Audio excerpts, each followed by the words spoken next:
Hello everybody, this is Big Al. And JTB.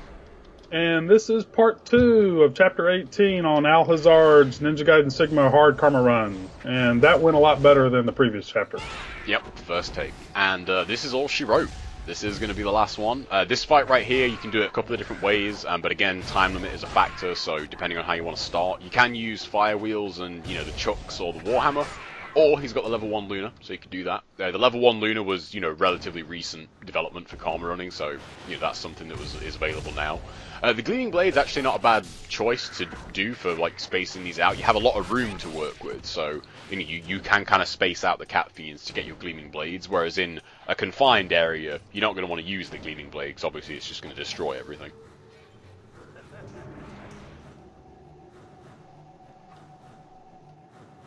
Now, he didn't pick this up, but before you started, next to the save statue was one of those big giant wall posters or whatever you want to call it, where you could fill up your whole health and Nimpo and all of that, but you don't want to do it going here because you need the low health. Yeah, you can do it to fill up your Nimpo and then just kind of let the fish chomp on you to get your health down. That attack hitting him right there, is obviously not ideal, but doesn't really matter as he has the health to survive it. Hydrocubus is still fairly weak to, the low health UF, but, it's not quite as powerful, so you're not going to be able to kill him in one removal of the tentacles. It's going to take at least 2.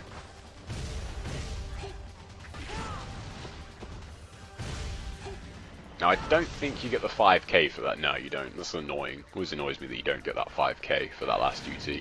Now, in that fight, you want to try and kill at least the 4 minions that spawn, along with his health, and then that's going to obviously bump up your kill bonus a little bit. Remember to swap back to your celerity here. That's very important, because in this next fight, Marbus is going to be chucking the energy pillars at you, and if you've got the sun on, then you're not going to be able to charge ETs to UTs or ETs, quick enough before they hit you. So it's really important you remember to switch back. That was pretty fortunate that Nimpo only killed, the one enemy. Yeah, it is actually. Yeah, he should have dropped a smoke bomb there. He might have got the UT out of it. It's funny how the Cat Fiend gets hit by it the first time and then jumps back into the next one and then dies. Now, that's really good blocking right there. That's one thing to note. They'll really kind of be familiar with the range of attack that the enemies have. The Cat Fiend's swipe has quite a good hitbox on it, so you want to make sure you hold block, as it can actually snag you out of the roll animation. One thing I've noticed he didn't do, and I've always done a lot, is jump on their heads to, do an on landing. Like, he could have jumped on the cat's head there and maybe got a UT out of it instead of just a regular ET. Unless he was worried about getting hit from one of the fire pillars. You can, yeah. That's probably why he doesn't do it. The jumping on their heads in that encounter, because Marbus always tracks, your last movement, so he's going to either hit the Cat Fiend or probably you. So, moving around in that is probably the better way to do it.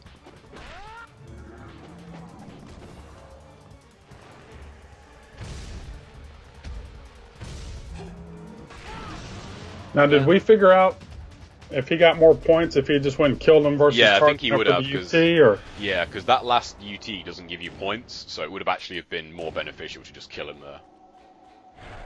But all more points for the next guy. Exactly. Whoever he is. JTB, don't you want to try this? Not in a million years. Me neither. Not in a million years. I am retired. Now, Marbus is kind of annoying. He can either go really, really well, or it can go entirely to pot. The low health UF and charging UTs is a fairly reliable way to take him out, but as you can see, the first couple he moved out the way of. One thing that is nice, the UF has a really, really good area of effect on its UT. It's massive, and it's really high up, so even there, as you can see, that still hits him. And when he drops down like that, forward Y is kind of an easy, easy follow-up. Well, that was kind of bad luck there. Yeah, it's unfortunate that he gets tagged there because, he loses a few seconds there and you don't have a lot of time. So, you have to, if you work out how many, each second is worth, then if you lose 3 seconds and, a second is worth 100 points, then, there you go, there's your points lost. But, I mean, all things considered, it's not really that big of a deal. It refills his Nimpo, refills his health for the Emperor, so it's not a total loss. Well, maybe having that extra talisman might have made him a little bit more aggressive on some of these other fights too, because he could refill all that stuff with the the little wall platform thing or whatever that we said earlier. Yeah, that's So true it's as well. something to keep in mind for, later if other people want to try this. Yeah, and as well on hard, you can still hold 3 talismans, so you can be quite reckless. This fight right here is fairly boring, as you can see. It's just constant charging. Unfortunately, you don't get any kill bonus when you kill the Emperor First form. So in fight UTs are going to be the only points you get. So you want to get as many as you can, and kind of just really being good at dodging the lasers is all there really is to this fight. If you get hit, it basically works out at like the time when you get hit to recovering and charging a UT is equal to charging up and releasing a UT. So look at it that way. If you get hit, that's a UT lost. But because he's got the level 3 Doppleganger, he's not actually going to be able to get an entire life bar's worth of health out of him because the UT is doing slightly more damage. Even though it's not really doing all I can say is I always sucked at this. I could never get this down.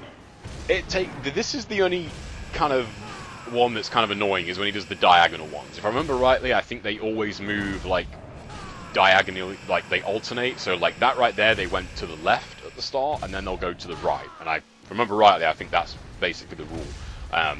But it's still quite hard to dodge, and they do have a massive hitbox on them. Sometimes they will hit you even though they don't actually hit you. Like they have a little bit of a phantom hitbox. So. It's funny how that attack is like completely useless. Although if you get hit by it, it hurts. It really hurts. It's a funny thing about the Emperor fights. Like when you know what to do, like they're really easy. But figuring them out, like when they hit you, God, the amount of health they take off you is absolutely crazy. Now, how do you control the platform again? You hold block, and then you can just move it up and down. Are you a up is up, down is down, or are you inverted? Oh no, I'm up is up, down is down. Yeah, see, I'm inverted, so... Yeah, I never got the whole inverted thing. It just doesn't make sense to me.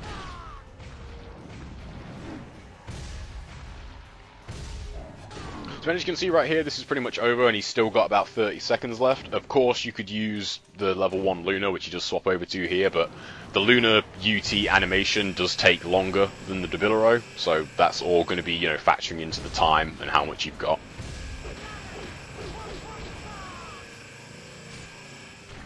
I actually thought he still had some iframes there, and looking at that, I imagine he did as well, but unfortunately he gets hit there.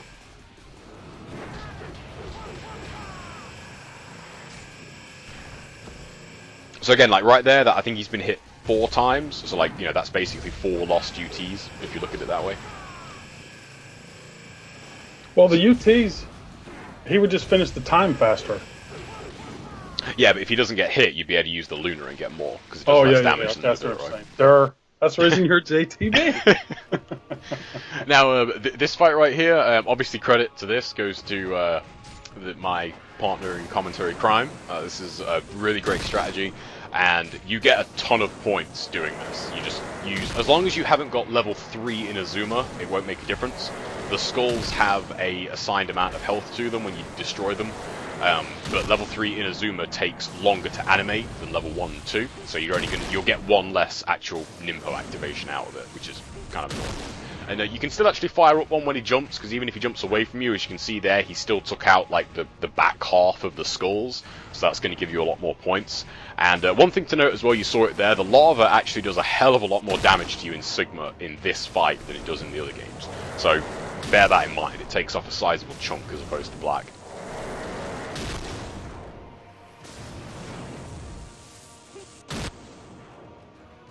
Yeah, I forgot how I came up with that. I think it was just I had a hard time dodging the skulls. I'm like, well, let me go try this, and I was like, wow, this works and gets a lot of points. Cool. It's skyrocketed like the chapter scores for this chapter. And the time limit on this, by the way, was 25 minutes, and the kills were 440. But yeah. Again, the time is short compared to everything. You just have to be careful on that. Mm-hmm. I mean, finishing with extra time, as long as you get the points you want, doesn't really matter. As long as you get the points you want, it's fine. Now, having said that, he might have been able to. I don't know if there was a Marbus gauntlet, but he wouldn't have had time to do the whole gauntlet and still make the chapter time. Yeah, and even if he did, I don't think he would have been able to make up the points either, looking at it. Now for Mirai, there's a couple of ways you can do it. You can either charge UTs, or you can do what he's doing here and really abuse Nimpo. Which is what I came up with, just because I couldn't fight these guys. I mean, I came up with the cheap ways. Fiend Mirai is a lot harder than he was in NGO4. I mean, he was pretty vulnerable to flying swallows in that. So that is it. That is the final fight of the game, and you all get to watch the lovely fade-out screen that we all enjoy at the end of a Karma run. And the time limit on this is 6 hours and 56 minutes. So again, he really pushed it close, and getting that extra 100,000. I don't know if I did in mine. And to note there as well, if you look at his final score, it's 24.7 million, and he's only 340 points over 700k. So if you look at a fight any point in this entire run and take 340 points off the kill bonus, that's not 24.7 million. And it's all about those increments. 24.698 million is a good score, but 24.7 is so much better. And this is pretty cool that he goes and does this. I wish he had compared it with another person or something, just to see. I hate that the cheaters or glitchers or whatever hold the top spots. I wish they could just take those people out. Yeah, so do I. Fortunately, the mission mode leaderboard is more or less intact. I think there's only like 3 or 4 on that one. But yeah, unfortunately, the story mode ones were up for quite a while. But once the exploits get found, they of course make the rounds, and everybody does it because that makes them look cool. That's one feature I did like about Sigma, was doing this. Yeah, I really did enjoy the leaderboard comparison. I thought that was a nice touch. So the top 6 shouldn't even be there. Mm-hmm. Wow. I'm number 11. I can't believe it. Yeah, you can see a couple of familiar names in there. Well, look, that's going to do it for this. We're going to show a couple pictures here of JTB and I. We have met before. Again, thank you, JTB, for doing the commentary. Had a great time. Just wanted to say that. And you as well, man. It's always good doing these. But the first picture is of us when we met in 2013 out in Las Vegas. JTB is getting into the groove with Elvis there. And then it was so hot. I was not used to that. Coming from England, where we don't have a lot of sunlight, going to Vegas was certainly an experience for the first time. Yeah, and I did take him to Death Valley. But the second picture is of us. We did a road trip and went to San Francisco. This was in 2013. We did a lot of things. That was the second picture. Then the third picture, when we met in 2014, we did another big long trip through Zion National Park and Grand Canyon. This is in Canyonlands, or by Glen Canyon Dam, I believe, in Utah. Had a lot of fun there. And then the final picture was back in 2013 when we got to play with Weeble 760 and P. Saren, and went over to Weeble's house and played some Ninja Gaiden Black, and it was so much fun, I can't tell you. Yeah, it was absolutely amazing. That picture that you're seeing now is probably my absolute favorite from all the travels. It was so great to meet those guys. Like, the guy on the far right is Pisaren, and he was like one of my really early kind of inspirations to get really good at the game. I remember watching his videos and thinking, like, I want to be that good. Like, I need to be as good as that guy. And that's kind of, so it's all his fault, basically, is what I'm trying to say. My like 5-year-long obsession with the game, it's mainly down to that guy. Well, I've been fortunate enough to meet a lot of the Iberian Warriors / Ninja Archive members, and it's been a true blessing. And JTB and I have had some great adventures, and we look to more of it. But we've really enjoyed doing the commentary for everybody. So thanks everybody for encouraging us and listening to us over the years. Yeah, thanks for watching, everybody. I hope you guys like this, and we'll see you in whatever we do next, I suppose. Take care, everyone. Peace. And last but not least, we really want to thank Al Hazard for making these videos and sharing them with us. Great skill that he showed, and patience, and really kudos to him for getting the #1 score. Congratulations. Yeah, I can't echo that enough. It's one of the nice things about doing these sorts of things is that, we get a sneak peek, so to speak. We get to see the videos first, which is always nice. And I just want to thank you for being so patient. As you can probably tell, it does take us a while to kind of get the scheduling for these. There's a big time difference between us two. And you know, these videos in particular, you know, we've had these for quite a while, and you know, he's been so patient, you know, with you know, letting us get together and get the recordings right, you know, that we're happy with and he's happy with, to overall, you know, make the run, you know, what it is. So, you know, huge thank you to him for doing this. It takes a lot of time to do a karma run, and I've said it before, and I'm going to say it again. But recording one is like a whole nother avenue of work. So it's a huge credit to him that he stuck with it through the whole thing, and you know, got every video for us to watch. Yeah, so thank you, Alhazard. It was our pleasure to do it for you, and hope you enjoyed it as much as we did. Absolutely, and we'll see you. Hopefully, we'll see you in your next karma run, because you know you can't stop now. Take care. Thanks. Peace.